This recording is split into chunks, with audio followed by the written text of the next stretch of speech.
தேவனுடைய நாமத்துக்கு ஸ்தோத்திரம். இன்றைக்கு பரிசுத்த வேதாகமத்திலே ஜாபேஸ் என்பவனை குறித்து பார்க்கவிருக்கிறோம். யார் இந்த ஜாபேஸ்?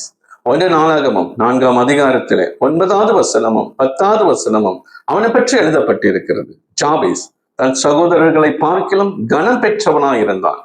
அவன் தாய் நான் துக்கத்தோடு பெற்றேன் என்று அவனுக்கு ஜாபேஸ் என்று பெயரிடுகிறார். ஏன் அவன் தாய் அவனை துக்கத்தோடு பெற்றாள் என்றால், ஜாபேஸ் பிறக்கும் பொழுது தன் தகப்பனார் மரித்து விடுகிறார். துக்கத்தில வேதனையில தன் மகனுக்கு ஜாபேஸ் என்று பெயரிடுகிறான். ஜாபேஸ் என்ற பெயரினுடைய அர்த்தம் என்னவென்றால் துக்கம் அல்லது வேதனை என்று கூறலாம். ஜாபேஸ் குழந்தையா இருக்கிறான், அவனை ஜாபேஸ் என்று அழைக்கிறாங்க. அவனுக்கு அது தெரியாது, குழந்தைக்கு அர்த்தம் புரியாது அல்லவா? ஜாபேஸ் சிறுவனா வரான், பள்ளிக்கு செல்கிறான். பள்ளி மாணவர்களும் அவனை பார்த்து கேலி கிண்டல் பண்றாங்க. அன்றைக்கு அவனுடைய வாழ்க்கையில துக்கம் ஆரம்பமாவது. அவன் பெரியவனா வரான், சமுதாயம் அவனை ஒதுக்குது. ஏனென்றால் அவன் பெயர் துக்கம், வேதனை. எந்த ஒரு நிகழ்வுக்கோ ஒரு திருமணத்துக்கோ அவன் அழைப்பதில்லை.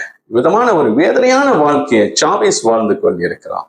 இன்றைக்கு இந்த செய்தியை கேட்டுக்கொண்டிருக்கிற யாரேனும் ஒருவர் சிறு வயதிலிருந்து துக்கம், வேதனை, அவமானம், தலைகுனிவு, சொந்த வீட்டாரால ஒதுக்கப்பட்டு நேசிச்சவங்க ஒண்ணுமே இல்லை விட்டு தூரமா போய் விதமான ஒரு வேதனையான வாழ்க்கையை வாழ்ந்து கொண்டிருந்தா, ஜாபேஸ் வேண்டியது போல வேண்டிக்கொள்ள கற்றுக்கொள்ள வேண்டும். ஜாபேஸ் என்ன வேண்டிக் கொள்கிறான்?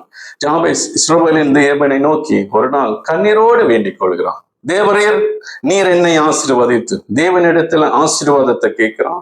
என் எல்லையை பெரிதாக்கி, எல்லை என்றால் நாட்டுக்கும் மற்றொரு நாட்டுக்கும் ஒரு எல்லை குறிப்புண்டு, இடத்துக்கும் மற்ற இடத்துக்கும் ஒரு எல்லை குறிப்புண்டு, வீட்டுக்கும் மற்ற வீட்டுக்கும் ஒரு எல்லை குறிப்புண்டு, வீட்டை சுற்றி ஒரு வேலி இருக்கும்.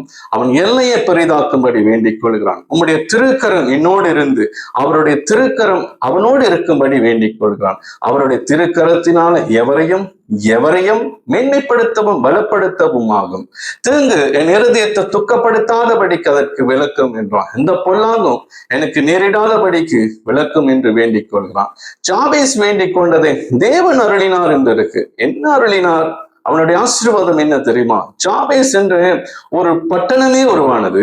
ஒரு பட்டணத்துக்கே அவன் சொந்தக்காரன் ஆயிட்டான். இப்ப யாதொரு நிகழ்வோ திருமணமோ அந்த பட்டணத்தில் நடந்தா அவனை அழைத்தே தீர வேண்டும்.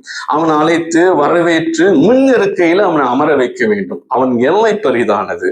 இப்ப யாரெல்லாம் அவனை கேலி கிண்டல் பண்ணி கொண்டிருந்தாங்களோ இப்ப அவனை பார்த்து சார் என்று அழைக்க வேண்டும். அவருடைய திருக்கரம் அவனை உயர்த்தினது. இவ்விதமா தேவன் அவனை ஆசீர்வதித்தார். இந்த வசனத்தின்படி வேண்டிக் கொண்டான். இந்த வசனத்துல என்ன எழுதப்பட்டிருக்கிறதோ அந்த வார்த்தை நிறைவேறின பிறகுதான் தேவனிடத்தில் திரும்பும் என்று வேதம் குறிப்பிட்டிருக்கிறது. ஜாபேஸை ஆசீர்வதித்த தேவன் இன்றைக்கு உங்களையும் ஆசீர்வதிக்க வல்லவராய் இருக்கிறார். அவர் பாதபட்சம் பார்க்காதவர். ஆமென். ஹல்லேலூயா.